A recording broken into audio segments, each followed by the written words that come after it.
for Victoria. Thank you, Mr. Speaker.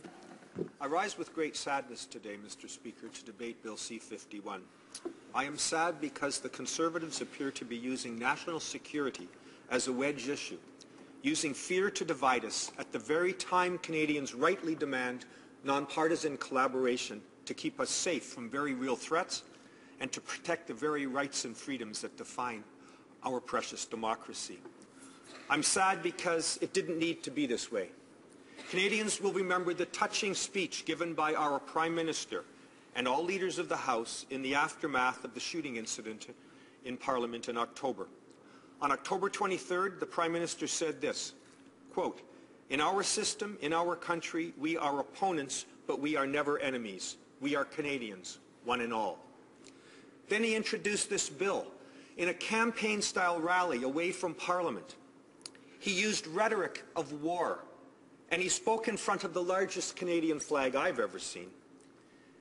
I'm also sad the Liberals didn't stand up.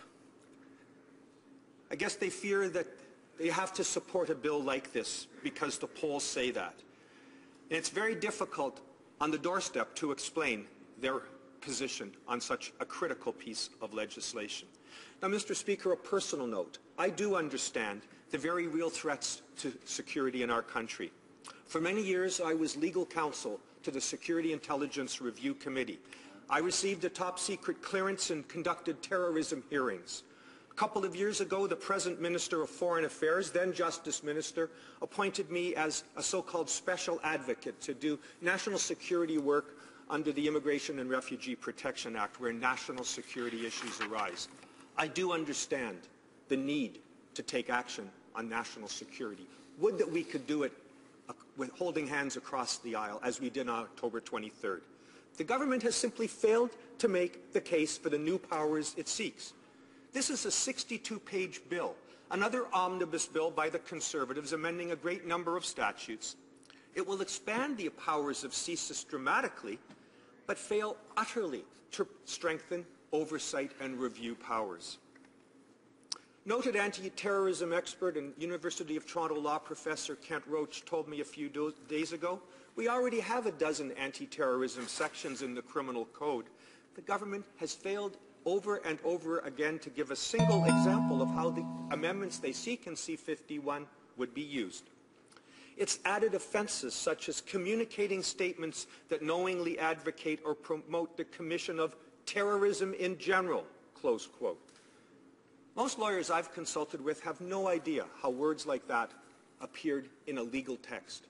Words as vague as terrorism in general. Let's break that down. Terrorism. When the Attorney General of our country, the Minister of Justice, was asked what that meant, he said, look it up in a dictionary.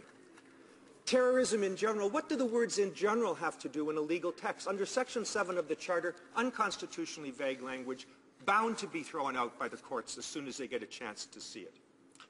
Now, the Minister of National Defence, who appears to be the new spokesperson on this bill, argues it's wrong to describe C-51 as a bill that gives new powers to police and intelligence agency because, in his view, it awards new authority to judges and courts to approve the use of the extra discretion afforded in this bill. How's that working so far?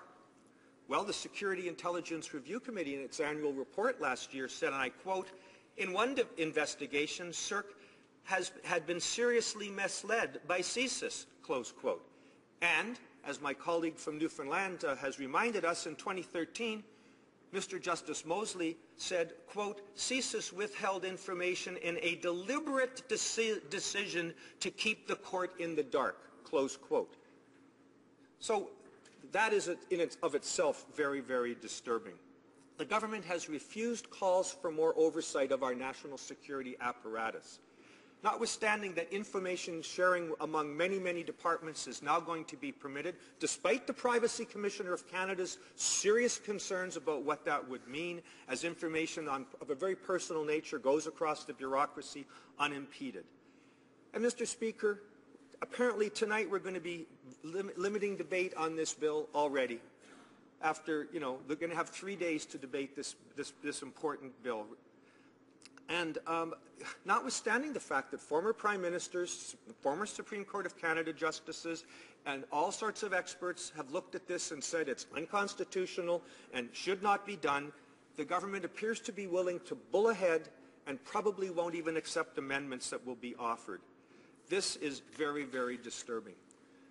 When I was at CERC, I was so proud to serve with people who represented, after consultation with all parties, all three of the parties in the House at the time. I was proud to work under Rosemary Brown, former BC cabinet minister, former wartime expert in security, Saul Cherniak, who had been a cabinet minister in Manitoba, Francis Lankin, Liberals, NDP, Conservative, all working in the national interest. That's not how the Conservatives have let it unravel at this point, Mr. Speaker. CERC, what does consultation mean? Apparently you get a phone call if you're the leader of the opposition saying, we're going to appoint this person. How do you feel about that?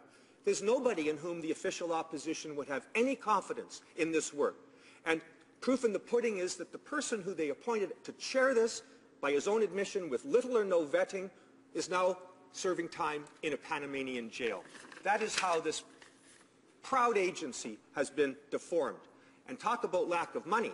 And talk about lack of new powers to deal with the kind of new powers that have been given to CSIS, such as disrupting. This was supposed to be an intelligence agency. Does nobody remember what happened when barns were burned in Quebec and we said after a MacDonald Commission of Inquiry, let's have an intelligence gathering agency?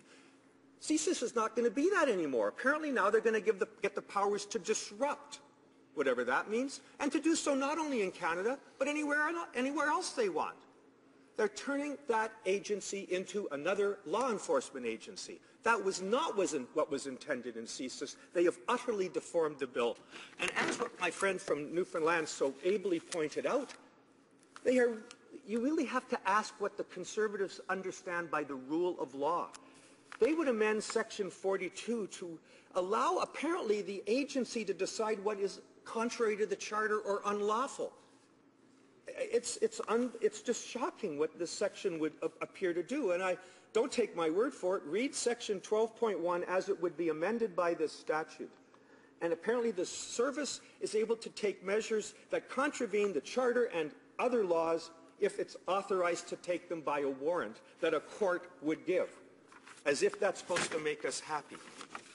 Mr. Speaker, it's also a law, notwithstanding the lack of oversight that I've tried to describe, that provides new powers that are frightening to many people in my community. Our job as the official opposition is to inform and to engage with our communities. All of us do that. This Friday night we're having a town hall, which I know will be packed in Victoria, with national security experts and my colleague, the member for Esquimalt Wanda Fuca, our public safety critic, and myself, all speaking to this. People are, I was on the doorsteps this weekend, very, very concerned. We hope they will rise up and fight like they did against the Unfair Elections Act and try to get the government to actually see why all of these former prime ministers and Supreme Court justices just might be on to something. And so they are concerned because the government will tell you, oh, don't worry, lawful advocacy, protest, and dissent is suddenly, that doesn't matter, the act won't affect dissent.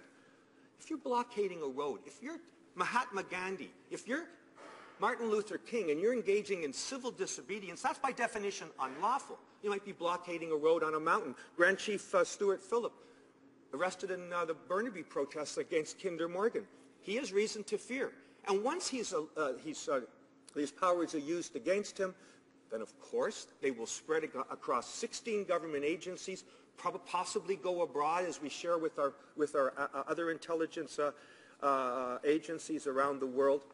People are concerned, especially when this government calls us who oppose, for example, the Enbridge pipeline, eco-terrorists or foreign-funded radicals. Do you think there's a reason, Mr. Speaker, why people in my community may be a tad worried about what the government is doing? Mr. Speaker, we are worried. Canadians should be worried. This is overkill. This is unnecessary. I was proud to be in a party that stood up against another government when 465 people were thrown in jail, not one of whom was ultimately convicted, when the War Measures Act was passed. And we stand up against this bill proudly because our constituents demand us to do so, and we will. Thank you, Mr. Speaker. Questions and comments?